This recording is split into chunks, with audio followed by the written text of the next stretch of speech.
জন্য সবিনয় আহ্বান করছি।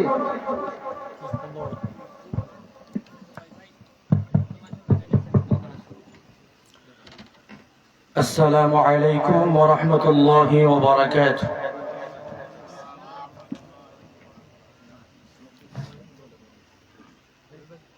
الحمد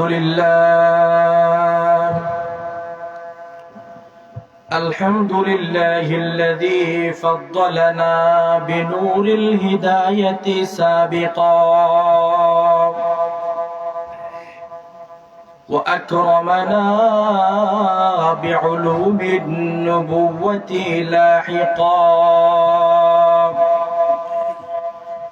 وأسبغ علينا نعمه بحرا رائقا والصلاة والسلام على نبيه الذي قد أتانا بالهدى وعلى آله الطيبين الطاهرين الذين قد حازوا عمود الدين المجتبى وسائر المؤمنين خصوصا على علمائنا الذين قد فازوا بانتشار العلم والتقى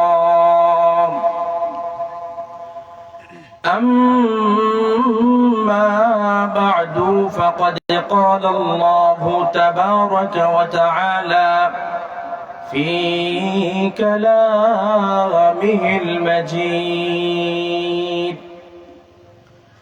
أعوذ بالله من الشيطان الرجيم بسم الله الرحمن الرحيم وقاتلوهم حتى لا تكون فتنة ويكون الدين كله لله فإن انتهوا فإن الله بما يعملون بصير. بارك الله لنا ولكم في القرآن العظيم ونفعنا وإياكم بالآيات والذكر الحكيم. وعن ثوبان رضي الله تعالى عنه قال قال رسول الله صلى الله عليه وسلم عصابتان من أمتي أحرزهم الله من النار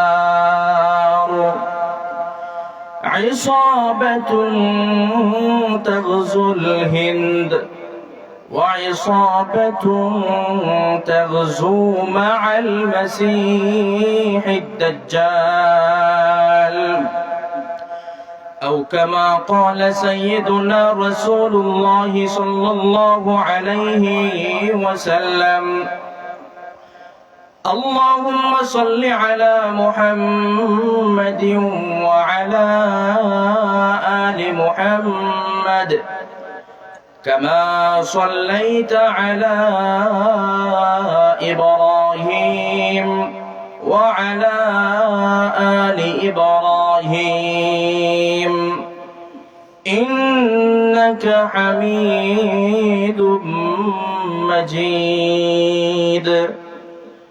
اللهم بارك على محمد وعلى آل محمد كما باركت على إبراهيم وعلى آل إبراهيم إنك حميد مجيد الحمد لله বুবারথল খাদিমুল ইসলাম যুব সংঘের উদ্যোগে আয়োজিত চতুর্থ বার্ষিক তাফসিরুল কোরআন মহাসম্মেলনের চলমান অধিবেশনের সম্মানিত সভাপতি মুআজ্জাজ উলামায়ে কেরাম, আমার সামনে উপবিষ্ট এলাকার গণ্যমান্য মুরব্বিয়ানে কেরাম এবং যুবক ভাইয়েরা, পর্দার আড়ালে থাকা মা ও বোনেরা, আল্লাহ রাব্বুল ইজ্জত ওয়াল জালালের দরবারে অন্তরের অন্তঃস্থল থেকে শুকরিয়া আদায় করি যে মহান রব্বুল ইজ্জত ওয়াল জালাল আমাদেরকে দুনিয়ার অসংখ্য মানুষ থেকে যাচাই বাছাই করে দ্বীনি মাহফিলে, কোরআনের মজলিসে কোরআন এবং হাদিসের আলোচনা করার এবং শোনার মতো তৌফিক দান করেছেন। এজন্য মহান রব্বুল ইজ্জত ওয়াল জালালের দরবারে প্রাণ খুলে মন উজাড় করে শুকরিয়া আদায় করি, আলহামদুলিল্লাহ। মুহতারাম হাজিরিনে কেরাম, আমরা যারাই উপস্থিত আছি এই ছামিয়ানার নিচে, আমরা সবাই একটু সামনের দিকে অগ্রসর হয়ে বসি। তাফাসসাহু ফিল মাজালিস, মজলিসের আদব হলো ফাঁকা জায়গাগুলো পূরণ করে বসা। মুহতারাম হাজিরিন, আমি আপনাদের সামনে খুব সংক্ষিপ্ত সময়ের মধ্যে গুরুত্বপূর্ণ একটি বিষয় সম্পর্কে আলোচনা করব, যদি আল্লাহ সুবহানাহু ওয়া তাআলা আমাকে তৌফিক দান করেন। ওয়া তাওফীকি ইল্লা বিল্লাহ। এমন একটি বিষয় সম্পর্কে আলোচনা করার নিয়ত করলাম, যেই বিষয়ে যদি আপনার আকীদা, যদি আপনার অবস্থান যদি গলত হয়, তাহলে নামাজ পড়তে পড়তে যদি কপালে দাগ ফেলে দেন, রোজা রাখতে রাখতে যদি পেটকে পিঠের সাথে মিলিয়ে ফেলেন, তাহলেও কিয়ামতের দিন আল্লাহ রাব্বুল আলামিনের সামনে হাজির হব এমন হালতে যে আমলের কৌটা থাকবে শূন্য। বিষয়টা অত্যন্ত গুরুত্বপূর্ণ, কাজেই খুব মনোযোগের সাথে আমরা আলোচনাগুলো শোনার চেষ্টা করব ইনশাআল্লাহ।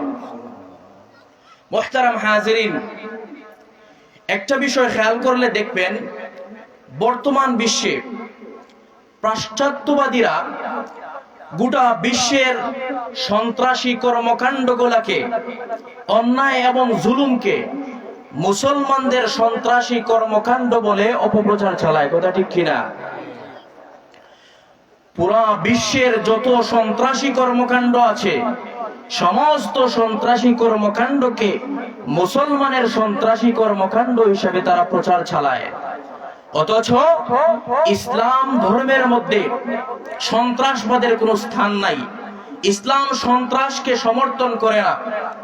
অন্যায়ের প্রতিবাদ, প্রতিরোধ এবং প্রতিশোধের ক্ষেত্রে ইসলামের সুনির্দিষ্ট নীতিমালা আছে, যেই নীতিমালার সীমালঙ্ঘন ইসলাম কখনো সমর্থন করে না। ইসলাম শান্তির ধর্ম, ইসলাম সম্প্রীতির ধর্ম, ইসলাম শান্তির ধর্ম। এই কথা নতুন করে ব্যাখ্যা করার কোনো প্রয়োজন হতো না, যদি না হলুদ সাংবাদিকতার অভিশাপে আমাদের মন মগজে ইসলাম সম্পর্কে বিভ্রান্তির শিকার হতো। কথা বলেন ঠিক কিনা? ইসলাম ধর্মের মধ্যে সন্ত্রাসবাদের কোনো স্থান আছে কি না, এই বিষয়ে জানতে হলে প্রথমত সন্ত্রাসের পরিচয় এবং জিহাদের পরিচয়, সন্ত্রাস নির্মূলে ইসলামের ভূমিকা কি, করণীয় কি, সন্ত্রাস এবং জিহাদের তারতম্য কি, উভয়ের পার্থক্য কি, এই বিষয়ে কোরআন এবং সুন্নাহ থেকে আমাদের জ্ঞান রাখা জরুরি কি না? জরুরি। সন্ত্রাস প্রথমে জানবো আমরা সন্ত্রাস কি। মুহতারাম হাজিরিন, সন্ত্রাস হচ্ছে ত্রাসের নিয়মতান্ত্রিক প্রয়োগ। সন্ত্রাস হচ্ছে ত্রাসের নিয়মতান্ত্রিক প্রয়োগ, অর্থাৎ কোন রাজনৈতিক স্বার্থ হাসিল করার উদ্দেশ্যে কোন ব্যক্তি অথবা সমাজ অথবা রাষ্ট্রের বিরুদ্ধে অনাকাঙ্ক্ষিতভাবে ত্রাস সৃষ্টির প্রয়াস করার নামই হচ্ছে সন্ত্রাস।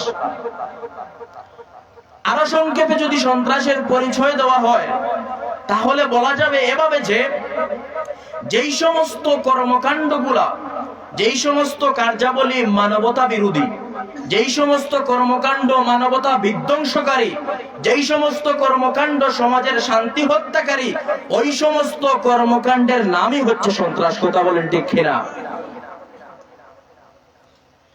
যেই সমস্ত কর্মকাণ্ড সমাজের শান্তি শৃঙ্খলা নষ্ট করে, সমাজের অন্যায় অবিচার করে, ওই সমস্ত কর্মকাণ্ডের নামই হচ্ছে কি? সন্ত্রাস। এছাড়াও বিভিন্ন জন সন্ত্রাসকে বিভিন্ন সংজ্ঞায় সংজ্ঞায়িত করেছেন, যদিও কিন্তু এই সমস্ত সংজ্ঞার মধ্যে মৌলিক কোনো পার্থক্য দেখা যায় না। পার্থক্য কোথায়? পার্থক্য হচ্ছে প্রয়োগ ক্ষেত্রের মধ্যে। তার কারণ হলো দৃষ্টিভঙ্গির বৈপরীত্য। প্রয়োগ ক্ষেত্রে হচ্ছে মূল সমস্যা। কোথায় সন্ত্রাস শব্দের প্রয়োগ করতে হয়, কোথায় জিহাদ শব্দের প্রয়োগ করতে হয়, এই প্রয়োগ ক্ষেত্র না জানার কারণেই মূল সমস্যা হচ্ছে সমাজের মানুষের মধ্যে।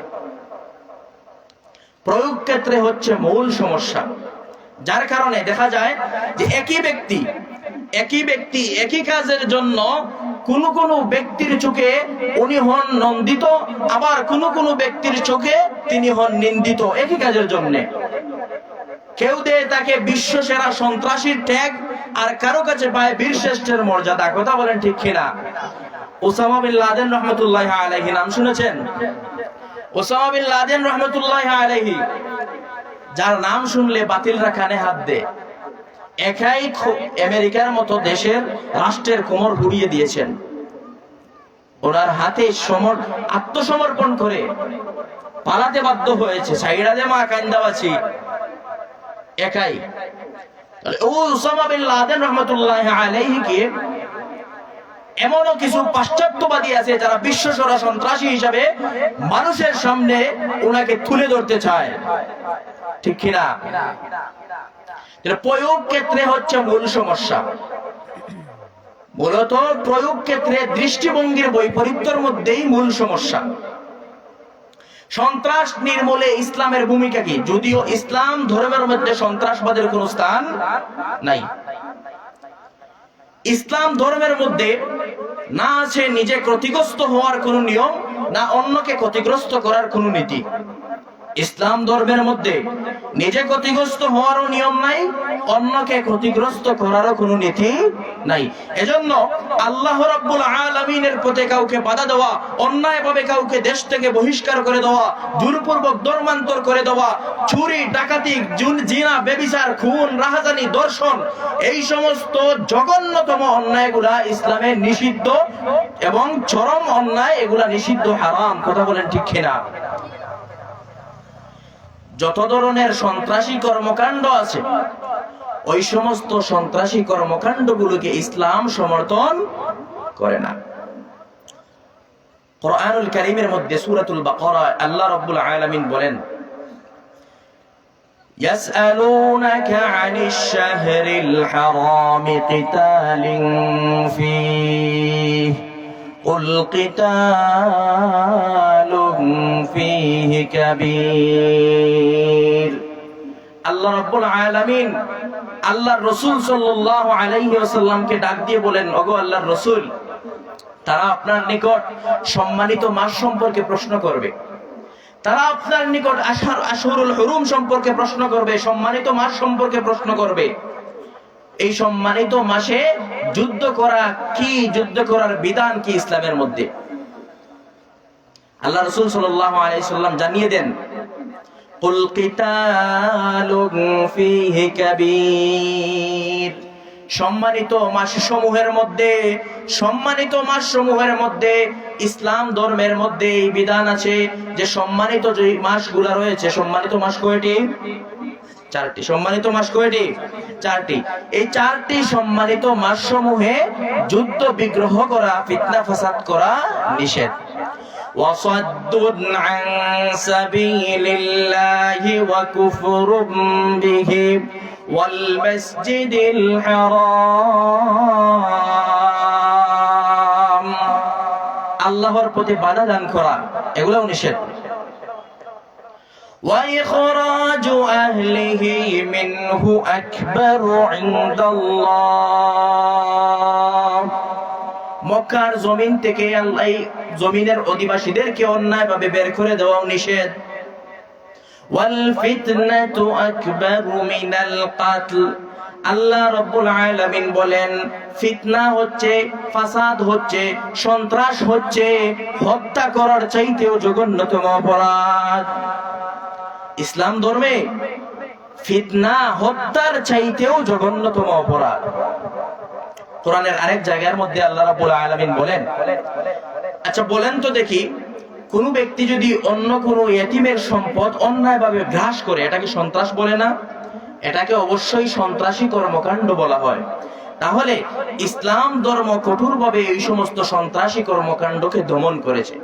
আল্লাহ বলেন, ইন্নাল্লাযীনা ইয়াকুলুনা আমওয়ালাল ইয়াতামা যুলমা, তোমাদের মধ্যে যারা অন্যের সম্পদ, এতিমের সম্পদ অন্যায়ভাবে গ্রাস করে, ইন্নামা ইয়াকুলুনা ফি বুতুনিহিম নারা, তারা যেন তাদের পেটের মধ্যে খণ্ড আগুন প্রবেশ করালো, ওয়া সায়াসলাউনা সাঈরা, অচিরেই তারা প্রজ্বলিত আগুনের মধ্যে নিক্ষেপ হবে।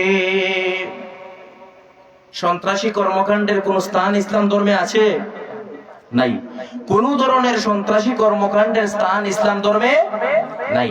আল্লাহ বলেন, মান কাতালা নাফসান বিগাইরি নাফসিন আও ফাসাদিন ফিল আরদ ফাকান্নামা কাতালান নাস জামিআ, যেই ব্যক্তি অন্যায়ভাবে অন্য কাউকে হত্যা করা ব্যতীত অথবা জমিনে ফাসাদ সৃষ্টি করা ব্যতীত কোন ব্যক্তিকে অন্যায়ভাবে হত্যা করেছে, ফাকান্নামা কাতালান নাস জামিআ, আমার আল্লাহ রাব্বুল আলামিন বলেন সেজন্য সব মানুষকেই একসাথে হত্যা করলো। সন্ত্রাসী কর্মকাণ্ডের কোন স্থান ইসলাম ধর্মের মধ্যে আছে? নাই। ইসলাম ধর্ম সন্ত্রাসবাদকে সমর্থন করে না। প্রসঙ্গত এখন জিহাদের কথা চলে আসে। জিহাদ সম্পর্কেও আমাদের ধারণা থাকা দরকার, কথা বলেন ঠিক কিনা? জিহাদ সম্পর্কে, জিহাদের পরিচয় সম্পর্কে, জিহাদ এবং সন্ত্রাসের তারতম্য বোঝা দরকার আছে। জিহাদ এবং সন্ত্রাসের তারতম্য জানার দরকার আছে। জিহাদ কি? ওমাল জিহাদু ইয়া রাসূলুল্লাহ, ইয়া রাসূলুল্লাহ জিহাদ কি? আল্লাহ রাসূল বলেন, আন তুকাতিলাল কুফারা ইযা লাকিতাহুম, ময়দানে যখন তোমরা কুফারদের, কাফিরদের সাথে মিলিত হবে তখন তোমরা তাদের সাথে লড়াই করো, এটার নামই জিহাদ। জিহাদের পারিভাষিক সংজ্ঞা দিতে গিয়ে মুহাদ্দিসিনে কেরাম বলেন, আদ-দুআউ ইলা দীনিল হক ওয়াল কিতালু মান লাম ইয়াকবালহু, জিহাদ এমন বিষয়, জিহাদ হচ্ছে সত্য ধর্মের প্রতি মানুষদেরকে আহ্বান করা, যারা এই সত্য ধর্মের অস্বীকার করবে, গুস্তাখি করবে, তাদের বিরুদ্ধে লড়াই করার নামই হচ্ছে জিহাদ। কথা বলেন ঠিক কিনা? জিহাদ মানে কখনোই সন্ত্রাস নয়। দুনিয়াতে আপনি একটি বাস্তবতা খেয়াল করলে দেখবেন, নামাজি, নামাজি শব্দ শুনতে খারাপ লাগে কারো? নামাজি শুনতে খারাপ লাগে? রোজাদার শুনতে খারাপ লাগে? শুনতে খারাপ লাগে না। আলহাজ শুনতে খারাপ লাগে? জিহাদি শুনতে কেমন লাগে? জিহাদি শব্দ শুনলেই অনেকের গাত্রদাহ শুরু হয়ে যায়। কথা বলেন ঠিক কিনা? অথচ যেই নামাজের বিধান দিলেন আল্লাহ, রোজার বিধান দিলেন আল্লাহ, হজের বিধান দিলেন আল্লাহ, জিহাদের বিধান দিলেন কে? আল্লাহ। তাহলে নামাজি শুনতে মজা লাগে, রোজাদার শুনতে মজা লাগে, আলহাজ শুনতে মজা লাগে, জিহাদি শুনলে কেন কেন হাত দিতে হবে? যেই আল্লাহ নামাজের কথা কোরআনের মধ্যে ঘোষণা করেছেন শুধুমাত্র 82 বার, শুধুমাত্র 82 বার। অথচ ওই আল্লাহ রাব্বুল আলামিন জিহাদের কথা কুরআনুল কারীমের মধ্যে আলোচনা করেছেন 484 বার। 82 বার যদি নামাজের কথা কোরআনের মধ্যে আলোচনা করার কারণে এই কিতাবকে নামাজের কিতাব বলা যায়, তাহলে 484 আয়াত নাযিল করার কারণে এই কিতাবকে কি জিহাদের কিতাব বলা যাবে না? 82 আয়াতের কারণে যদি এই কিতাবকে নামাজের কিতাব বলা যায়, 484 আয়াতের কারণে এই কিতাবকে জিহাদের কিতাব বলার যৌক্তিকতা নাই। একটি বাস্তবতা আপনি খেয়াল করবেন, ডাকাত দেখেছেন তো নাকি? ডাকাত দেখেছেন? ডাকাতের হাতে ছুরি থাকে। ডাকাতের হাতে কি থাকে? ছুরি থাকে। অপারেশন থিয়েটারে আপনার স্ত্রীর সিজার লাগলে যখন ডাক্তারের কাছে নিয়ে যান, ওই ডাক্তারের হাতেও কি থাকে? ছুরি থাকে। উভয় ছুরি কি এক? ডাকাতের হাতেও ছুরি, ডাক্তারের হাতেও ছুরি, উভয় ছুরির বিধান কি এক? ডাকাত পুলিশের হাতেও অস্ত্র থাকে, আবার ডাকাতের হাতেও অস্ত্র থাকে। পিস্তল, পুলিশের হাতেও পিস্তল থাকে, আবার ডাকাতের হাতেও পিস্তল থাকে। তাহলে উভয় অস্ত্রর বিধান কি এক? উভয় অস্ত্রকে কি আমরা এক চোখে দেখি? উভয় অস্ত্রকে আমরা কখনো এক চোখে দেখি না। আচ্ছা, আপনাকে যখন বলা হয় মানুষ আশরাফুল মাখলুকাত, মানুষ কি আশরাফুল মাখলুকাত, তখন কি আপনি এটা মনে করেন যে ফেরাউন আশরাফুল মাখলুকাত, নমরুদ আশরাফুল মাখলুকাত? তখন তো আপনি কোরআনের আয়াত এনে বলবেন উলাইকা হুম শাররুল বারিয়া। কথা বলেন ঠিক কিনা? সৃষ্টির সবচাইতে নিকৃষ্ট প্রাণী হচ্ছে এরা। কারণ একটা কুত্তা এবং একটা শুয়োর জাহান্নামে যাবে না, কিন্তু আল্লাহ রাব্বুল আলামিন এদেরকে দিয়ে জাহান্নাম উদ্বোধন করবেন। কথা বলেন ঠিক কিনা? তাহলে জিহাদ আর সন্ত্রাস উভয়টা কি এক জিনিস?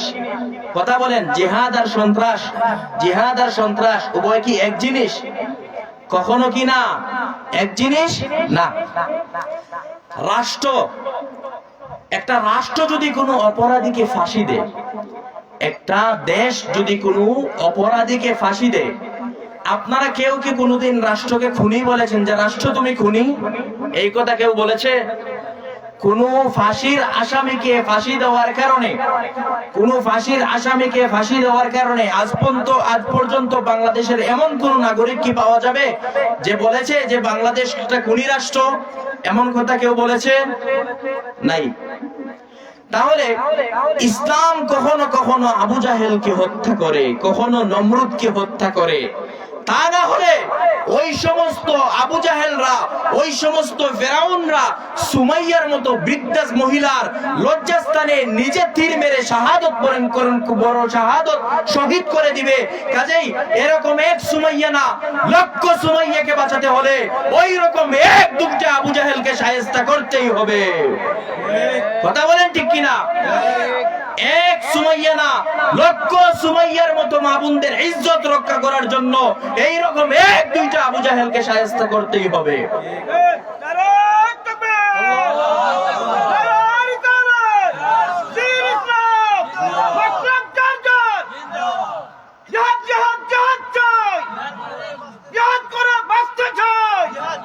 আমরা হলাম রাসূল সেনা, ভয় করি না বুলেট বোমা।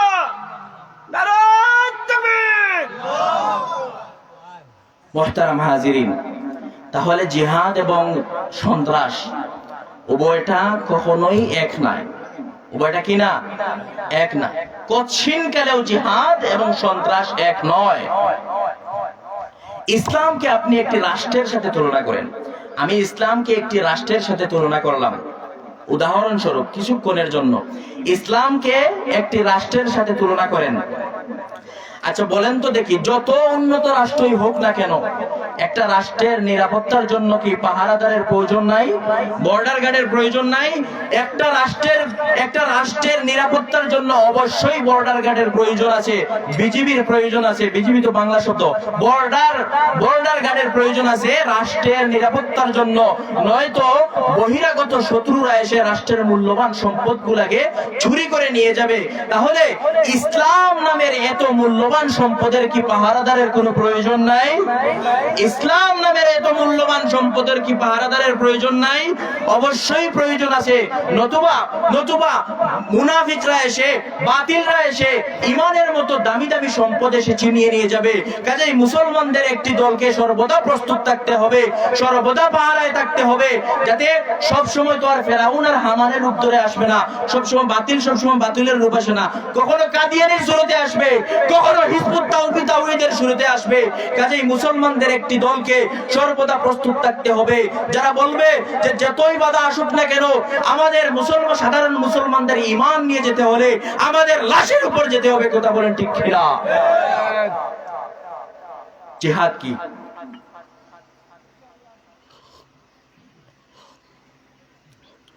ওয়াল জিহাদ ইয়া রাসূলুল্লাহ। জিহাদ অযথা ত্রাস সৃষ্টি করার নাম জিহাদ নয়, আবার নফসের সাথে লড়াই করার নামও জিহাদ নয়। যদিও নফসের সাথে জিহাদ করাটা জিহাদ, উত্তম জিহাদ, কারণ নফসের সাথে জিহাদ না করার আগ পর্যন্ত ময়দানে লড়াই করা যাওয়া সম্ভব না। প্রথমে নফস শত্রুকে পরাজিত করতে হবে, পরবর্তীতে মাঠের ময়দানের শত্রুকে পরাজিত করার জন্য যেতে হবে। কথা বলেন ঠিক কিনা? জিহাদ কি? জিহাদ অন্যায় ভাবে ত্রাস সৃষ্টি করার নাম নয়। জিহাদ হচ্ছে মজলুম মানবতার রক্ষক। জিহাদ হচ্ছে অন্যায়ের বিরুদ্ধে প্রতিবাদ মুখর তীব্র ভাষা। জিহাদ হচ্ছে অসহায়ের নিরাপত্তা। জিহাদ হচ্ছে ইজ্জতের রক্ষক। জিহাদ হচ্ছে মজলুম মানবতার রক্ষক। জিহাদ মানে সন্ত্রাস নয়। জিহাদের মূল উদ্দেশ্য হলো সন্ত্রাসকে দমন করা। কথা বলেন ঠিক কিনা? জমিন থেকে ফিতনা ফাসাদ দূর করে আল্লাহর শত্রুদেরকে এই জমিন থেকে চিরদিনের জন্য বিতাড়িত করে আল্লাহর জমিনে আল্লাহর দ্বীন কায়েম করাই হচ্ছে জিহাদের একমাত্র উদ্দেশ্য। কথা বলেন ঠিক কিনা? কাজেই জিহাদের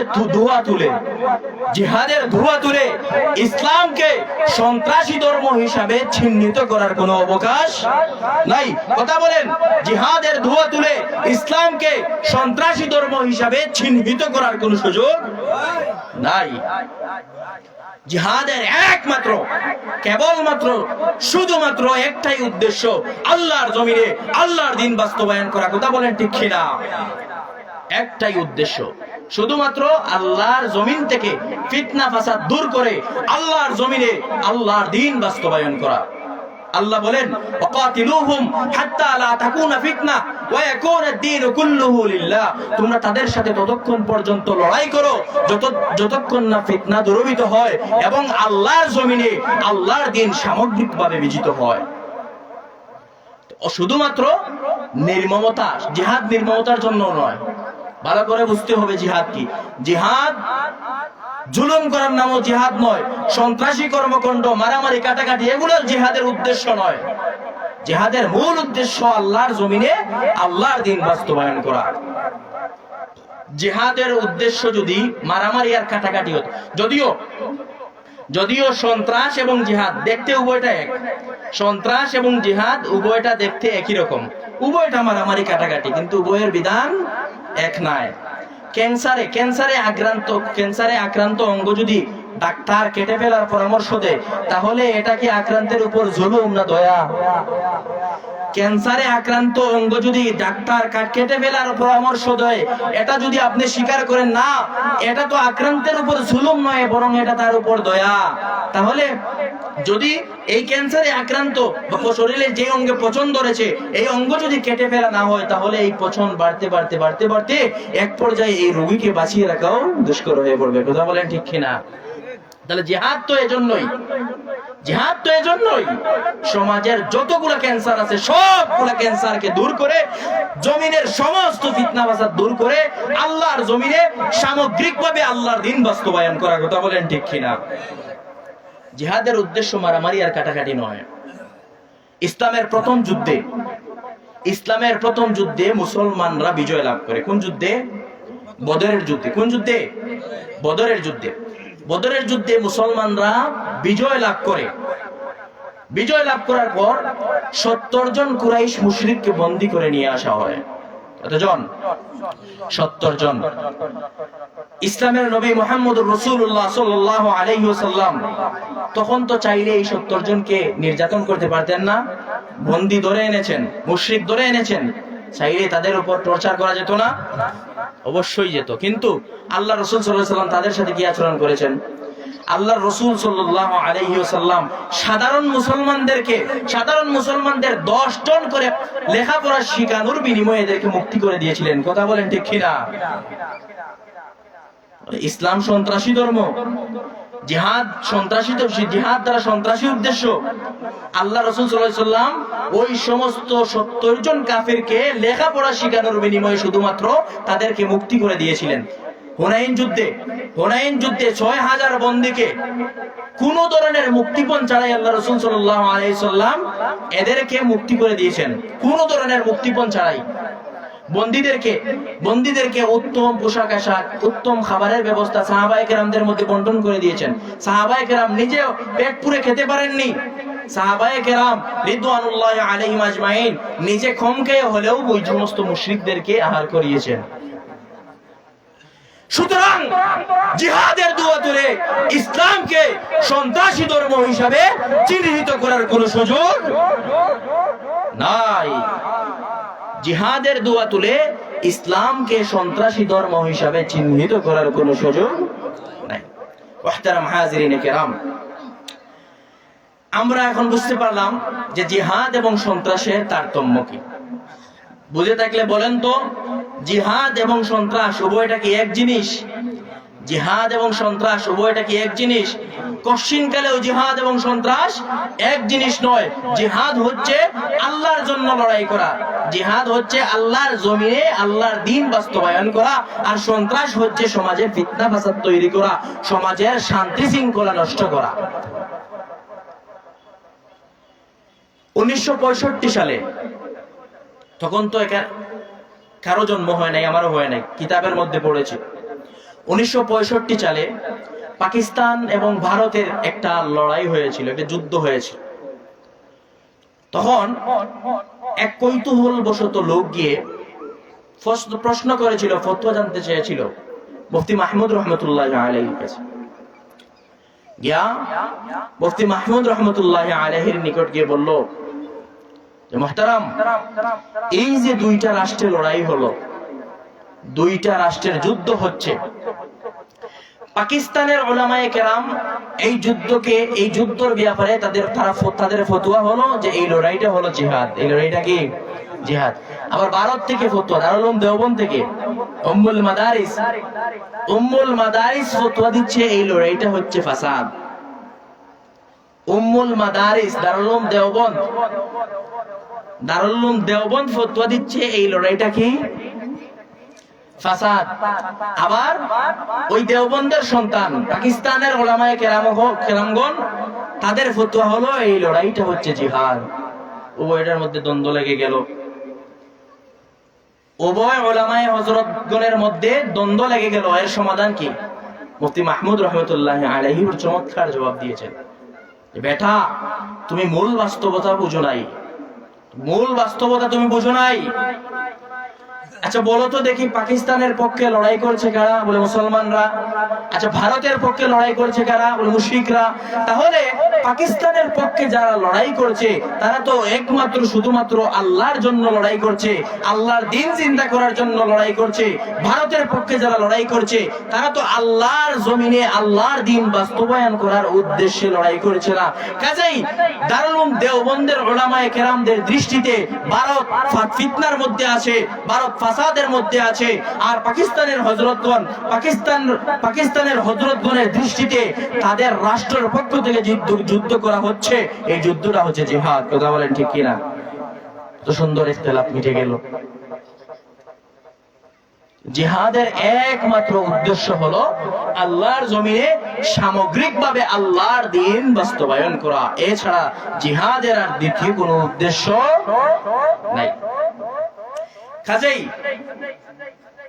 একজন মুজাহিদ, আল্লাহ রাসূল সাল্লাল্লাহু আলাইহি সাল্লাম বলেন, একজন মুজাহিদ যদি মারা যায়, মানুষ যখন মৃত্যুর সময় গনিয়ে আসে, মানুষের যখন মৃত্যুর সময় গনিয়ে আসে, মালাকুল মউত আজরাইলকে আল্লাহ রাব্বুল আলামিন জান কবজ করার জন্য প্রেরণ করেন।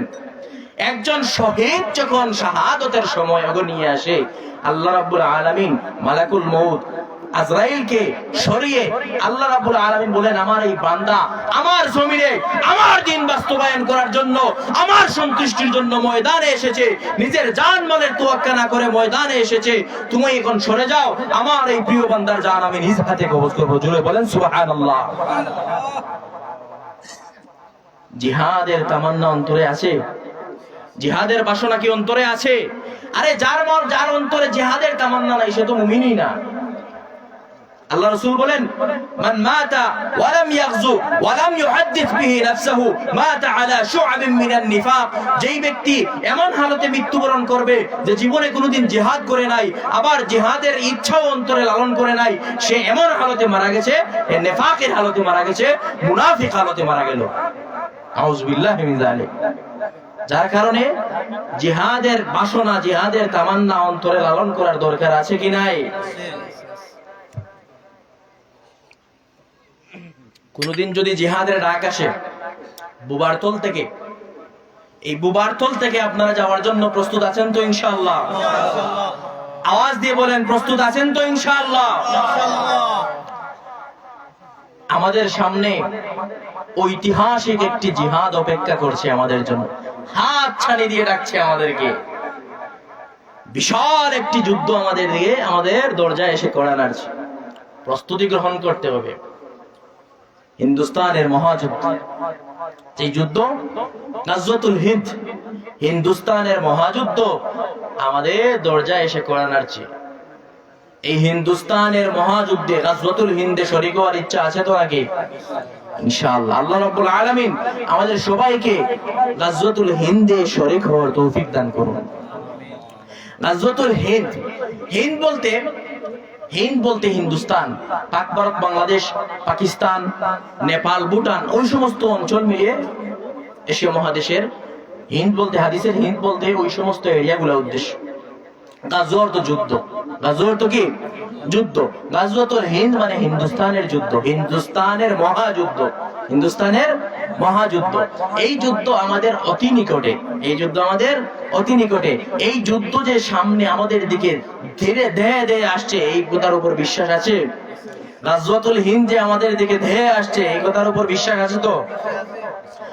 হাদিসের মধ্যে আল্লাহ রাসূল ভবিষ্যৎবাণী করে গেছেন যে গাজওয়াতুল হিন্দ তোমাদের দিকে ধেয়ে আসছে, প্রস্তুত থাকো। মাজমাউজ জাওয়াইদ কিতাবের নামে, এই কিতাবের মধ্যে একটি হাদিস এসেছে, আবু সুরাইম রাদিয়াল্লাহু তাআলা আনহু এই হাদিসটা বর্ণনা করেন। এই গাজওয়াতুল হিন্দের ভবিষ্যৎবাণী যে আল্লাহ রাসূল দিয়েছেন, এই সংক্রান্ত হাদিস মনোযোগ সহকারে শুনবো ইনশাআল্লাহ। وعن سريم السكوني رضي الله تعالى عنه قال قال رسول الله صلى الله عليه وسلم لا تقاتلن المشركين। আল্লাহ রাসূল সাল্লাল্লাহু আলাইহি ওয়াসাল্লাম বলেন, নিশ্চয়ই তোমাদের সাথে মুশরিকদের একটি লড়াই হবে, অবশ্যই তোমাদের সাথে মুশরিকদের লড়াই হবে। হাদিসের মধ্যে আছে লা তুকাতিলুনাল মুশরিকিন, অবশ্যই মুশরিকদের সাথে তোমাদের লড়াই হবে। হাত্তা তুকাতিলা বাকিয়াতুকুমুদ দাজ্জাল, হিন্দুস্তানের এই যুদ্ধটা শেষ করে তোমাদের অবশিষ্ট মুজাহিদ যারা রয়েছে, তারা শাম সিরিয়া দেশের মধ্যে গিয়ে হযরতে সাইয়্যিদিনা ঈসা আলাইহিস সালাতু ওয়াস সালামের সাথে মিলিত হবে। হিন্দুস্তানের যুদ্ধ শেষ করে ঈসা আলাইহিস সালাতু ওয়াস সালামের সাথে মিলিত হয়ে গিয়ে সর্বশেষ লড়াই করবে দাজ্জালের সাথে। হিন্দুস্তানের যুদ্ধ যে হবে গাজওয়াতুল হিন্দ, এই কথা হাদিসের মধ্যে আছে কি নাই? আছে। তাহলে আল্লাহ রাসূলের ভবিষ্যৎবাণী কি সত্য না মিথ্যা? সত্য। তাহলে এই গাজওয়াতুল হিন্দ আমাদের সামনে আছে না নাই? প্রস্তুতি গ্রহণ করার দরকার আছে না নাই? যদি আমরা প্রস্তুতি গ্রহণ না করি, তাহলে ওই সমস্ত মূর্তি পূজকরা, ওই সমস্ত হায়াওয়ানরা আমাদের ঘরে ঢুকে ঢুকে আমাদেরকে মুরগের মতো জবাই করে চলে যাবে। কথা বলেন ঠিক কিনা? যেন প্রস্তুতি গ্রহণ করার দরকার আছে না নাই? সুনানে নাসাই কিতাবের নাম, সিয়াসিত্তার হাদিসের কিতাব সুনানে নাসাই, আস-সুনানুল কুবরা লিল বাইহাকি, মুসনাদে আহমদ, তিনটা হাদিসের কিতাব। একটা হাদিস আপনাদের সামনে আমি পাঠ করছি, এই হাদিসটা তিনটা কিতাবের মধ্যে পাওয়া যায়, আস-সুনানুল কুবরা লিল বাইহাকি, আর আস-সুনানুন নাসাই, আর মুসনাদে আহমদ। গাজওয়াতুল হিন্দ সম্পর্কে আল্লাহ রাসূল সাল্লাল্লাহু আলাইহি সাল্লাম কি বলেছেন দেখুন। হাদিসটা বর্ণনা করেছেন আবু হুরায়রা রাদিয়াল্লাহু তাআলা আনহু। وعن أبي هريرة رضي الله تعالى عنه قال قال رسول الله صلى الله عليه وسلم وعدنا رسول الله صلى الله عليه وسلم غزوة الهند।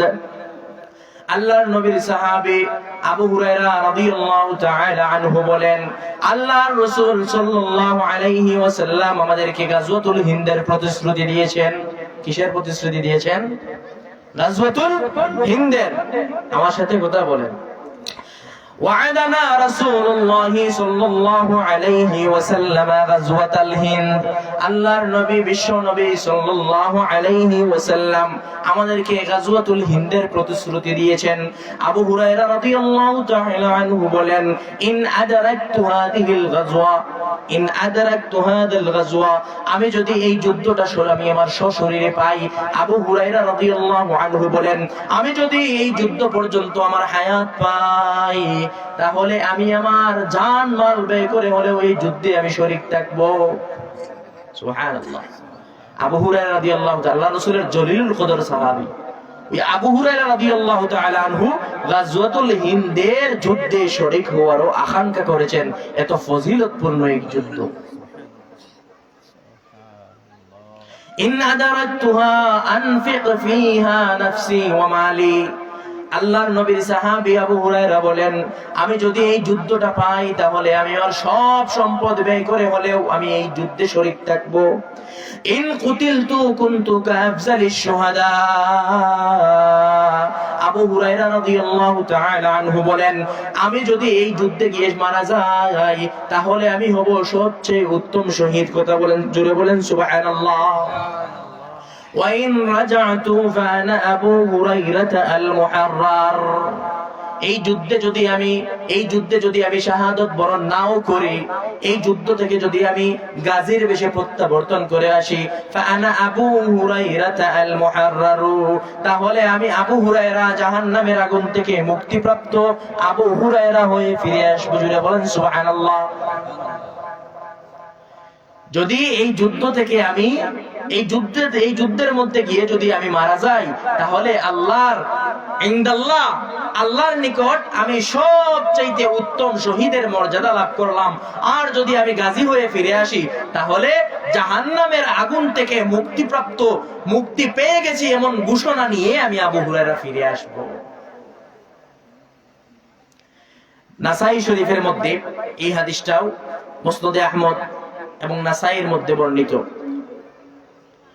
وعن ثوبان رضي الله تعالى عنه قال قال رسول الله صلى الله عليه وسلم عصابتان من أمتي أحرزهم الله من النار। আল্লাহর নবীর সাহাবী সাওবান রাদিয়াল্লাহু তাআলা আনহু বর্ণনা করেন, আল্লাহর নবী সাল্লাল্লাহু আলাইহি ওয়াসাল্লাম আমাদেরকে ইরশাদ করেছেন, ইসাবাতান মিন উম্মতি আহরাজাহুমুল্লাহু মিনান নার। আমার উম্মতের দুইটা দল এমন আছে, যেই দুইটা দলকে আল্লাহ রাব্বুল আলামিন বিনা হিসাবে জাহান্নামের আগুন থেকে মুক্তি দিয়ে দিবেন। জোরে বলেন সুবহানাল্লাহ। আহরাজাহুমুল্লাহু মিনান নার, যাদেরকে আল্লাহ রাব্বুল আলামিন বিনা হিসাবে জাহান্নামের আগুন থেকে মুক্তি দিয়ে দিবেন। এই দুইটা দল কারা? ইসাবাতুন তাগজুল হিন্দ, একটা দল হচ্ছে যারা ওই সমস্ত ঈমানদাররা যারা হিন্দুস্তানের যুদ্ধে শরীক হবে। وعصابة تغزو مع المسيح الدجال। 2 নম্বর দল হলো আমার উম্মতের ওই সমস্ত মানুষরা যারা হিন্দুস্তানের যুদ্ধেও শরীক হবে, সেখান থেকে বিজয় লাভ করার পর সিরিয়া গিয়ে ঈসা আলাইহিস সালাতু ওয়াস সালামের সাথে মিলিত হয়ে দাজ্জালের সাথে চূড়ান্ত লড়াইয়ে যারা শরীক থাকবে তারা, আল্লাহ রাসূল বলেন, আহরাজাহুমুল্লাহু মিনান নার, বিনা হিসাবে আল্লাহ রাব্বুল আলামিন তাদেরকে জাহান্নামের আগুন থেকে মুক্তি দিয়ে দিবেন। বলেন না সুবহানাল্লাহ। সহিহুল বুখারী নাম শুনেছেন, হাদিসের কিতাব, আসহাহুল কুতুবি বা'দা কিতাবিল্লাহ, যেই কিতাব কোরআনের পরে সবচাইতে বিশুদ্ধ গ্রন্থ, এই কিতাবের মধ্যে ইমাম বুখারী রাহমাতুল্লাহি আলাইহি একটি হাদিস এনেছেন।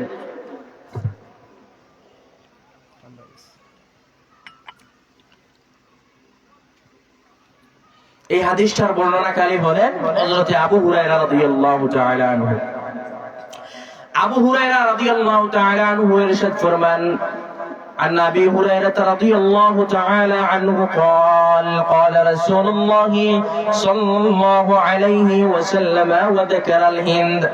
আবু হুরায়রা রাদিয়াল্লাহু তাআলা আনহু বলেন, আল্লাহর নবী সাল্লাল্লাহু আলাইহি ওয়াসাল্লাম একদিন আমাদের সামনে গাজওয়াতুল হিন্দ সম্পর্কে আলোচনা করেছিলেন। কি সম্পর্কে? গাজওয়াতুল হিন্দ সম্পর্কে। আল্লাহ রাসূল সাল্লাল্লাহু আলাইহি ওয়াসাল্লাম সাহাবায়ে কেরামদেরকে সাথে নিয়ে গাজওয়াতুল হিন্দ সংক্রান্ত আলোচনা করেছিলেন। এমন হালতে, এমন সময়ে আল্লাহর নবী বলেন, লা ইয়াগজুওয়ান্নাল হিন্দ লাকুম জাইশুন, লা ইয়াগজুওয়ান্নাল হিন্দ লাকুম জাইশুন, নিশ্চয়ই তোমাদের মধ্যে একটি দল হিন্দুস্তানের মুশরিকদের সাথে লড়াই করবে। নিশ্চয়ই তোমাদের মধ্য থেকে একটি দল হিন্দুস্তানের মুশরিকদের সাথে, মূর্তি পূজারীদের সাথে লড়াই করবে। ইয়াফতাহুল্লাহু আলাইহিম, আল্লাহ রাব্বুল আলামিন তাদেরকে বিজয় দান করবেন। হিন্দুস্তানের মুশরিকদের সাথে যেই সমস্ত মুসলমানরা লড়াই করবে, ওই সমস্ত মুসলমানদেরকে আল্লাহ রাব্বুল আলামিন বিজয় দান করবেন।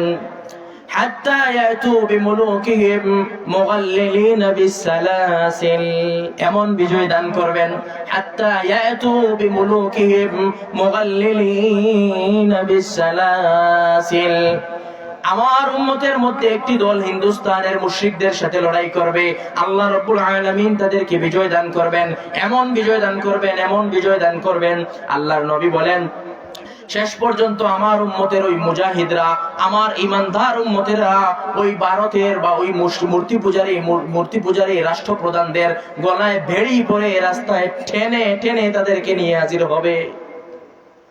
ইয়াগফিরুল্লাহু যুনুবাহুম, আল্লাহ রাব্বুল আলামিন ওই হিন্দুস্তানের যুদ্ধে যেই সমস্ত মুজাহিদরা অংশগ্রহণ করবে, যেই ইমানদাররা হিন্দুস্তানের যুদ্ধে শরীক থাকবে, আল্লাহ রাব্বুল আলামিন তাদেরকে maaf ঘোষণা করে দিয়েছেন। সুবহানাল্লাহ। ইয়াগফিরুল্লাহু যুনুবাহুম, আল্লাহ রাব্বুল আলামিন তাদের সব গুনাহকে maaf করে দিবেন। ফায়ানসারিফুনা ঈনা ইয়ানসারিফুন, ওই যুদ্ধ শেষ করে যখন তারা প্রত্যাবর্তন করে আসবে, ফায়াজিদুনা ফিহা ঈসা ইবনে মারইয়াম আলাইহিস সালাম, জোরে বলেন সুবহানাল্লাহ। হিন্দুস্তানের মূর্তি পূজারী দেশের যখন রাষ্ট্রপ্রধানদের গলায় বেড়ি পরিয়ে তাদেরকে টেনে হেঁচড়ে নিয়ে আসবে, তখন ঈসা আলাইহিস সালাতু ওয়াস সালামের সাক্ষাৎ ঘটবে বিশাম। কোন দেশে? সিরিয়ায়। فيجدون فيها عيسى ابن مريم عليه السلام, হিন্দুস্তানের লড়াই শেষ করে আমার উম্মতের মুজাহিদরা ঈসা আলাইহিস সালাতু ওয়াস সালামের সাথে সাক্ষাৎ করবে শাম দেশে। قال أبو هريرة رضي الله تعالى عنه إن أدركت أنا تلك الغزوة, আমি আবু হুরায়রা যদি ওই যুদ্ধ পর্যন্ত হায়াতে জিন্দেগি পাই, আবু হুরায়রা রাদিয়াল্লাহু আনহু আল্লাহর রাসূল সাল্লাল্লাহু আলাইহি ওয়াসাল্লামের সামনেই আক্ষেপ করেন, ইন আদরাকতু আনা হাযিহি তিলকাল গাজওয়াতা, আমি আবু হুরায়রা যদি এই যুদ্ধ পর্যন্ত আমি হায়াত পাই, বি'তু কুল্লা তারিফিন লি ওয়া তালিদিন, আমি আমার নতুন এবং পুরাতন যত সম্পত্তি আছে আমি আমার সব সম্পত্তিকে বিক্রি করে দিব। ওয়া গাযাউতুহা, আমি আমার নতুন পুরাতন সব সম্পদ বিক্রি করে হলেও আমি ওই গাজওয়াতুল হিন্দে শরীক হব। হুজুরে বলেন সুবহানাল্লাহ। গাজওয়াতুল হিন্দ, হিন্দুস্তানের এই মহাযুদ্ধের এত ফজিলত যে আবু হুরায়রা রাদিয়াল্লাহু তাআলা আনহু ওই যুদ্ধে শরীক হওয়ার জন্য, ওই যুদ্ধে অংশগ্রহণ করার জন্য আল্লাহ রাসূলের সামনে আক্ষেপ করেছেন। আবু হুরায়রা রাদিয়াল্লাহু আনহু বলেন, ইন আদরাকতু আনা তিলকাল গাজওয়া, আমি আবু হুরায়রা যদি ওই যুদ্ধ পর্যন্ত হায়াতে জিন্দেগি পাই, বি'তু কুল্লা তারিফিন লি ওয়া তালিদিন, আমি আমার নতুন এবং পুরাতন সব সম্পদ বিক্রি করে দেব। ওয়া গাযাউতুহা, এবং আমি আমার সব সম্পদ বিক্রি করে দিয়ে এই যুদ্ধে আমি শরীক হব। আবু হুরায়রা রাদিয়াল্লাহু আনহু বলেন, ফাইদা ফাতাহাল্লাহু আলাইনা ওয়া আনসারাফনা, আমি এই যুদ্ধে যখন শাহাদাত বরণ করব, আল্লাহ রাসূল তো আমি এই যুদ্ধে যখন গিয়ে শরীক হব, আল্লাহর নবী সাল্লাল্লাহু আলাইহি ওয়াসাল্লাম তো আমাদেরকে প্রতিশ্রুতি দিয়েছেন। কি প্রতিশ্রুতি? যে গাজওয়াতুল হিন্দে যেই সমস্ত মুজাহিদরা লড়াই করবে, যেই সমস্ত উম্মতের ঈমানদাররা ওই যুদ্ধে অংশগ্রহণ করবে, আল্লাহ রাব্বুল আলামিন তাদেরকে বিজয় দান করবেন। সুতরাং আমি আবু হুরায়রা যদি এই যুদ্ধে শরীক হই, আমি যদি এই যুদ্ধে অংশীদার হই, তাহলে অবশ্যই তো আল্লাহ আমাদেরকেও বিজয় দান করবেন। فإذا فتح الله علينا وانصرفنا, যখন আল্লাহ রাব্বুল আলামিন আমাদেরকে বিজয় দান করবেন এবং এই হিন্দুস্তানের মহাযুদ্ধ শেষ করে আমরা যখন বিজয় লাভ করে বিজয় ধ্বনি তুলে তুলে যখন আমরা ফিরে আসব, ফায়াজিদু ফিহা ঈসা ইবনে মারইয়াম, তখন শাম দেশে এসে ঈসা ইবনে মারইয়াম আলাইহিস সালাতু ওয়াস সালামের দেখা পাবো। আল্লাহর নবী সাল্লাল্লাহু আলাইহি ওয়াসাল্লামকে আল্লাহর নবীর সাহাবী আবু হুরায়রা রাদিয়াল্লাহু তাআলা আনহু বলেন, ওগো আল্লাহর নবী, ফালা আহরিসান্না আন আদনু মিনহু, ওগো আল্লাহর নবী, আমার মনের বড় ইচ্ছা, আমার দিলের বড় আকাঙ্ক্ষা, আমার মনের বড় তামান্না, আন আদনু মিনহু, আমি আল্লাহর নবী সাইয়্যিদিনা ঈসা আলাইহিস সালাতু ওয়াস সালামের সাথে মিলিত হব। জোরে বলেন সুবহানাল্লাহ। আবু হুরায়রা রাদিয়াল্লাহু তাআলা আনহু আল্লাহর নবীর দরবারে বসে, আল্লাহর নবীর সামনে বসে আল্লাহর রাসূল যখন গাজওয়াতুল হিন্দের ফজিলত বর্ণনা করেছেন, আল্লাহর রাসূল গাজওয়াতুল হিন্দের ফজিলত বর্ণনা করছিলেন, এমন সময় গাজওয়াতুল হিন্দের ফজিলত শুনে হযরতে আবু হুরায়রা রাদিয়াল্লাহু তাআলা আনহু আল্লাহর নবী সাল্লাল্লাহু আলাইহি ওয়াসাল্লামকে বলেন, ওগো আল্লাহর নবী, আমি আবু হুরায়রা যদি এই হায়াতে জিন্দেগি পাই, গাজওয়াতুল হিন্দ পর্যন্ত সময় যদি আমি বেঁচে থাকি, তাহলে অবশ্যই অবশ্যই আমি এই যুদ্ধে শরীক হব। ফালা হারিসান্না আবনাদুন ওয়া মিনহু, ওগো আল্লাহর নবী, আমার দিলের বড় ইচ্ছা, আমার মনের বড় বাসনা, আমি আল্লাহর নবী ঈসা আলাইহিস সালাতু ওয়াস সালামের নিকটবর্তী হব। ফাআখবিরুহু, ঈসা আলাইহিস সালাতু ওয়াস সালামকে আমি এই সংবাদটুকু দেব। فأخبره أني قد صحبتك يا رسول الله, জোরে বলেন সুবহানাল্লাহ। আল্লাহর নবীর সাহাবী আবু হুরায়রা কি বলছেন? আল্লাহর নবীর সাহাবী আবু হুরায়রা বলেন, ইয়া রাসূলুল্লাহ, আমি যদি এই জিহাদ পর্যন্ত সময় পাই, হায়াতে জিন্দেগি পাই, আমি আল্লাহর রাসূল হযরত ঈসা আলাইহিস সালাতু ওয়াস সালামের নিকটবর্তী হব। ঈসা আলাইহিস সালাতু ওয়াস সালামের নিকটবর্তী হয়ে ঈসা আলাইহিস সালামকে সংবাদ দিব। কি সংবাদ? যে আমি আল্লাহর রাসূলের সহচর্য প্রাপ্ত একজন সাহাবী। জোরে বলেন সুবহানাল্লাহ। فأخبره أني قد صحبتك يا رسول الله, ওগো আল্লাহর রাসূল, আমি আল্লাহর নবী ঈসা আলাইহিস সালাতু ওয়াস সালামের সাক্ষাৎ করব। ঈসা আলাইহিস সালাতু ওয়াস সালামের সাথে সাক্ষাৎ করে আল্লাহর নবী ঈসা আলাইহিস সালাতু ওয়াস সালামকে এই খবরটা গিয়ে দিব যে আমি আল্লাহর রাসূলের সহচর্যপ্রাপ্ত একজন সাহাবী, আল্লাহর রাসূলের সাথে গাজওয়ায়ে বদরেও শরীক ছিলাম, গাজওয়ায়ে উহুদেও শরীক ছিলাম, গাজওয়ায়ে খন্দকেও শরীক ছিলাম, এবং সর্বশেষ আপনাদের সাথে হিন্দুস্তানের যুদ্ধেও আমি শরীক ছিলাম। জোরে বলেন সুবহানাল্লাহ। এমন আক্ষেপ করেছেন আবু হুরায়রা রাদিয়াল্লাহু তাআলা আনহু। তো মুহতারাম হাজিরিনে কেরাম, এই যে হাদিসগুলো আমি আপনাদের সামনে আলোচনা করলাম, এই হাদিসগুলোর থেকে আমরা কি জানতে পারলাম? যে অচিরেই মুশরিকদের সাথে মুসলমানদের চূড়ান্ত একটি সংঘাত হবে। কথা বলেন, মুসলমানদের সাথে মুশরিকদের চূড়ান্ত সংঘাত হবে। এবং এই হাদিস থেকে আমরা আরো জানতে পারলাম যে এই যুদ্ধের মধ্যে মুশরিক এবং মুসলমানদের যে যুদ্ধ হবে, যে লড়াই হবে, এই যুদ্ধের মধ্যে বিজয় লাভ করবে কারা? মুসলমানরা। এই যুদ্ধে বিজয় লাভ করবে কারা? মুসলমানরা। এই যুদ্ধে মুসলমানরা বিজয় লাভ করবে। আবার এই হাদিসগুলো থেকে আমরা জানতে পারলাম যে মুসলমানরা, মুজাহিদরা মূর্তি পূজার এই রাষ্ট্রপ্রধানদের গলায় শিকল পরিয়ে গলায় বেড়ি পরিয়ে তাদেরকে রাস্তা দিয়ে টেনে হেঁচড়ে নিয়ে আসবে। এই হাদিসগুলা থেকে আমরা কি জানলাম? এই গাজওয়াতুল হিন্দ, আসন্ন যুদ্ধে, হিন্দুস্তানের মহাযুদ্ধে যারা শরীক হবে, যারা এই যুদ্ধে শরীক থাকবে, আল্লাহ রাব্বুল আলামিন তাদেরকে বিনা হিসাবে জান্নাত দান করে দিবেন। বলেন সুবহানাল্লাহ। এই যুদ্ধে মুসলমানদের প্রতিপক্ষ হবে কারা? এই যুদ্ধে মুসলমানদের প্রতিপক্ষ হবে কারা? মুশরিকরা, মূর্তি পূজারীরা। প্রতিপক্ষ কারা হবে? মুশরিকরা। এখন এই যুদ্ধটা কোথায় হবে, কখন হবে?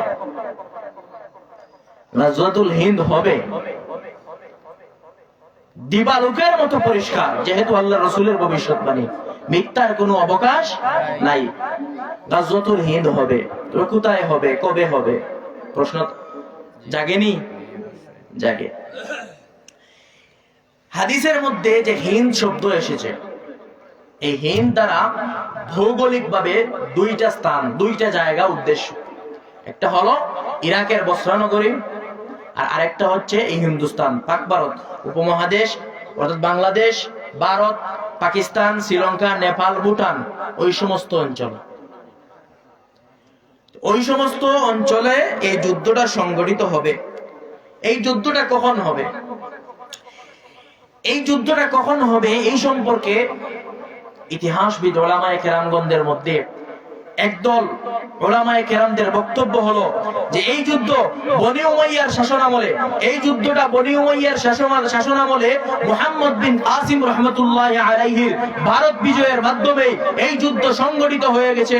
আবার কারো মতে, আবার কোন ইতিহাসবিদ ওলামায়ে কেরামদের মতে এই যুদ্ধটা সুলতান মাহমুদ গজনবী রাহমাতুল্লাহি আলাইহির ভারত অভিযানের দ্বারাই এই যুদ্ধটা শেষ হয়ে গেছে। তবে গাজওয়াতুল হিন্দের যত হাদিস রয়েছে, সব হাদিসের মানগুলা সামনে রাখলে, সব হাদিসগুলা পর্যালোচনা করে মুহাদ্দিসিনে কেরাম, অধিকাংশ মুহাদ্দিসিনে কেরামের বক্তব্য হলো যে এই যুদ্ধটা এখনো শেষ হয় নাই, এই যুদ্ধটা এখনো শেষ হয় নাই, এই যুদ্ধটা এখনো সামনে আসবে।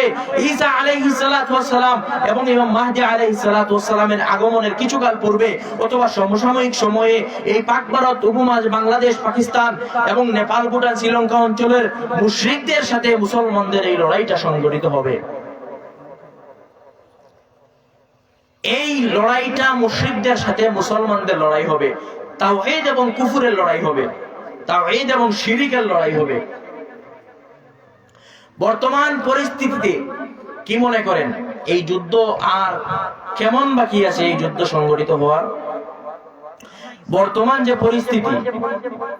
বর্তমান পরিস্থিতিতে আফগানিস্তানের খুরাসান, বর্তমান আফগানিস্তানের খুরাসান থেকে কালেমা খচিত কালো পতাকাধারীদের আবির্ভাব, পানি নিয়ে ভারতের সাথে পাকিস্তান এবং বাংলাদেশের যে সংঘাত, উত্তেজনাকর পরিস্থিতি, আবার কাশ্মীর নিয়ে ভারতের সাথে পাকিস্তানের উত্তেজনাকর পরিস্থিতি, 7 সিস্টার, ভারতের 60টি অঙ্গরাজ্যের স্বাধীনতার দাবি এবং মুসলমানদের উপর বাবরি মসজিদ ধ্বংস করে দেওয়া, মুসলমানদের উপর অগাধ জুলুম আর নির্যাতন।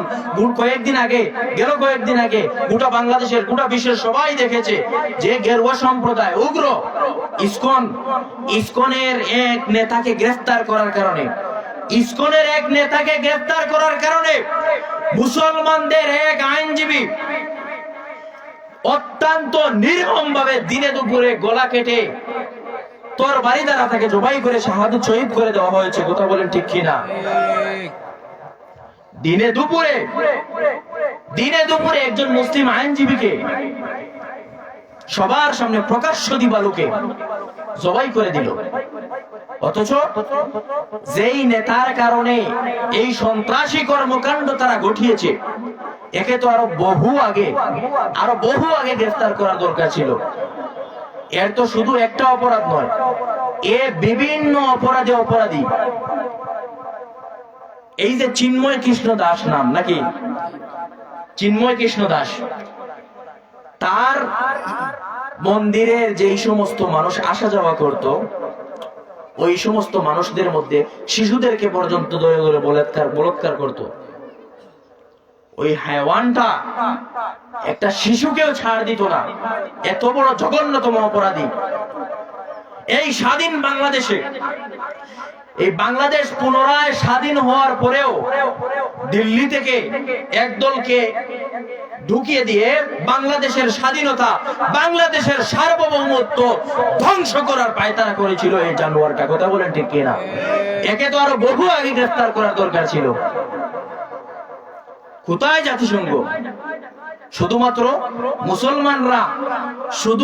মুসলমানরা রাস্তায় মিছিল নামলে দেখো জঙ্গিদের আবির্ভাব ঘটেছে বাংলাদেশ, জঙ্গিদের উৎখাত ঘটেছে। টুপি, পাঞ্জাবি, দাড়ি, পাগড়ি, এই সমস্ত লেবাসটা শুধুমাত্র জঙ্গিদের আলামত তাদের দৃষ্টিতে। কথা বলেন ঠিক কিনা? অথচ তাদের সন্ত্রাসী কর্মকাণ্ডগুলা এগুলো তাদের নজরে পড়ে না। তাহলে ওই ইসকন নেতার গ্রেফতার করার কারণে একজন মুসলিম আইনজীবীকে প্রকাশ্য দিবালোকে ধরে তারা হত্যা করে ফেলেছে। ভারতে মুসলমানদের আবেগের জায়গা, মুসলমানদের হৃদয়ের জায়গা, ঐতিহাসিক এই বাবরি মসজিদকে ধ্বংস করে দিয়েছে। ভারতের 60টি অঙ্গরাজ্য স্বাধীনতার দাবি। এই সমস্ত কর্মকাণ্ডগুলা ইঙ্গিত করে যে এই মহাযুদ্ধ আর বেশি দূর বাকি নয়। জোরে বলেন ঠিক কিনা?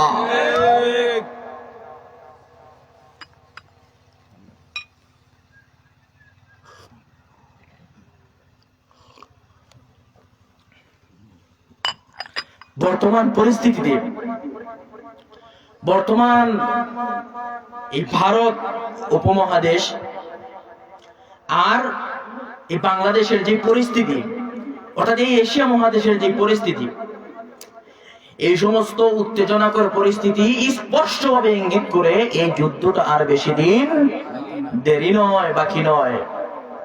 মূর্তি পূজারী ভূখণ্ডের, মুসলিম প্রধান ভূখণ্ডের উপর, মূর্তি পূজারী প্রধান ভূখণ্ডে, মুসলিম প্রধান ভূখণ্ডের উপর সামাজিক, অর্থনৈতিক, রাজনৈতিক আগ্রাসনের অব্যাহত প্রচেষ্টা, এই আগ্রাসনের অব্যাহত প্রচেষ্টা দেখলে বোঝা যায় এই যুদ্ধ, এই মহাযুদ্ধ আর বেশি দূর বাকি নয়।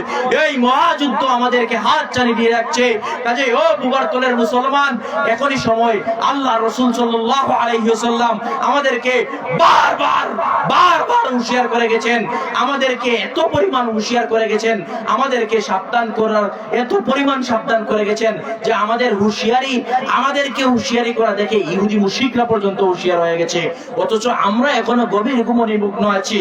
সুতরাং ও মুসলমান, এখনই যদি আমাদের ঘুম না ভাঙে, আমরা যদি এখনো জাগ্রত না হই, তাহলে এমন সময় আমাদের মধ্যে আসবে যখন আমরা ঘুমের মধ্যে, ঘরের মধ্যে ঘুমে থাকবো, আর ঘুম থেকে জাগ্রত হয়ে দেখবো ওই সমস্ত মূর্তি পূজারীরা, ওই সমস্ত মুশরিকরা তরবারি হাতে নিয়ে আমাদের শিয়রের পাশে দাঁড়িয়ে আছে। কথা বলেন ঠিক কিনা?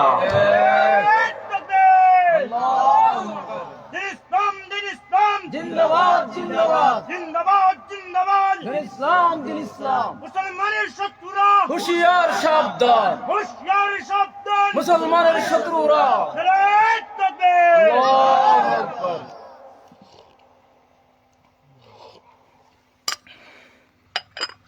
আমার যুবক ভাইয়েরা, আল্লাহ রাসূল সাল্লাল্লাহু আলাইহি ওয়াসাল্লাম এই যে একটা আসন্ন মহাযুদ্ধ গাজওয়ায়ে হিন্দ, এই গাজওয়ায়ে হিন্দ অনুষ্ঠিত হবে আমাদেরকে রাসূল প্রতিশ্রুতি দিয়ে গেছেন, আবার সতর্কও করে গেছেন, বারবার সতর্ক করে গেছেন যে তোমরা সর্বদা প্রস্তুত থেকো এই যুদ্ধের জন্য, সর্বদা প্রস্তুত থেকো।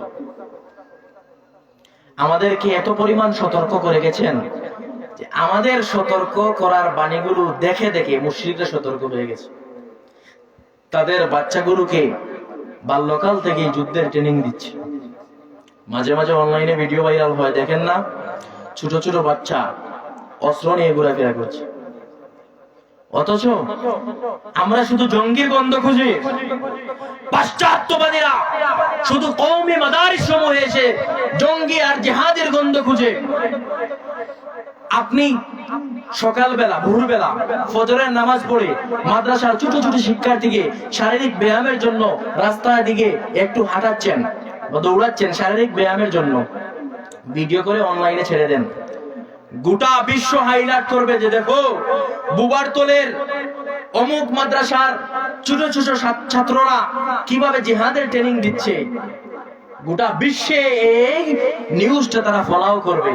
অথচ তাদের বাচ্চাদেরকে ছোটবেলা থেকেই আর্মস অস্ত্র হাতে দিয়ে তারা ট্রেনিং দিচ্ছে শুধুমাত্র মুসলমানদের গর্দান কাটার জন্য। জোরে বলেন ঠিক কিনা? ইসলাম দিন ইসলাম জিন্দাবাদ জিন্দাবাদ। ইসলামের শত্রুরা হুঁশিয়ার সাবধান, মুসলমানের শত্রুরা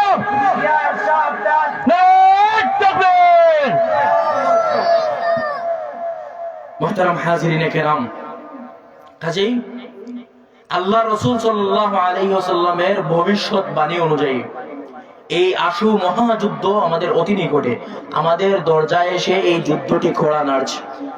আল্লাহ রাসূলের ভবিষ্যৎবাণী অনুযায়ী, আল্লাহ রাসূলের ভবিষ্যৎবাণী অনুযায়ী এখানকার ইসলাম এবং ঈমানকে, এই দ্বীনকে টিকিয়ে রাখতে হলে, এই দ্বীনকে বাঁচিয়ে রাখতে হলে ঈমানদারদের একটি কাফেলাকে সর্বদা প্রস্তুত থাকতে হবে। আল্লাহ রাসূলের ভবিষ্যৎবাণী অনুযায়ী এই দ্বীনকে জিন্দা রাখতে হলে, আল্লাহর জমিনে আল্লাহর দ্বীনকে বাস্তবায়ন করতে চাইলে উম্মতের একটি দলকে সর্বদা প্রস্তুত থাকতে হবে, যারা সব সময় সব হালতে প্রস্তুত থাকবে।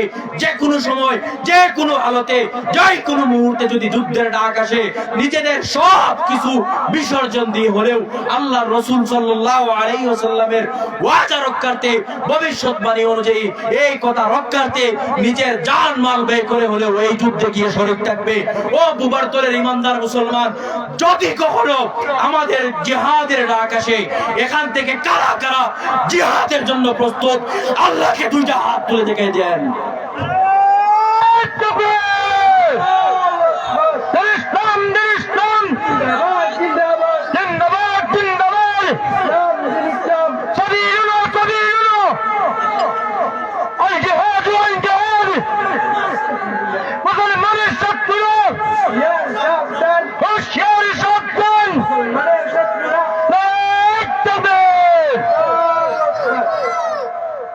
ভাইরা আমার, যে কোনো সময় জিহাদের ডাক আসলে আমরা এই জিহাদে অংশীদার শরীক হওয়ার প্রস্তুতি নিয়ে থাকতাম। কারণ আল্লাহ রাসূল বলেন, যখন গাজওয়ায়ে হিন্দের সময় আসবে তখন মানুষ দুই দলে বিভক্ত হয়ে যাবে। কয় দল? দুই দল। এক দল এমন হবে যারা মুশরিকদেরকে ভয় পেয়ে তাদের কাতারে মিশে যাবে, তাদের সাথে শামিল হয়ে যাবে। জোরে বলেন নাউজুবিল্লাহ। আর আরেক দল এই যুদ্ধকে ভয় পেয়ে পলায়ন করবে। একদল মুশরিকদের সাথে মিলে যাবে, আরেক দল পলায়ন করবে। যারা এই যুদ্ধ থেকে পলায়ন করবে, আল্লাহ রাসূল বলেন কোন দিন জান্নাতের ঘ্রাণও সে পাবে না।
মুহতারাম হাজিরিন, আমি আর আলোচনা দীর্ঘ করছি না।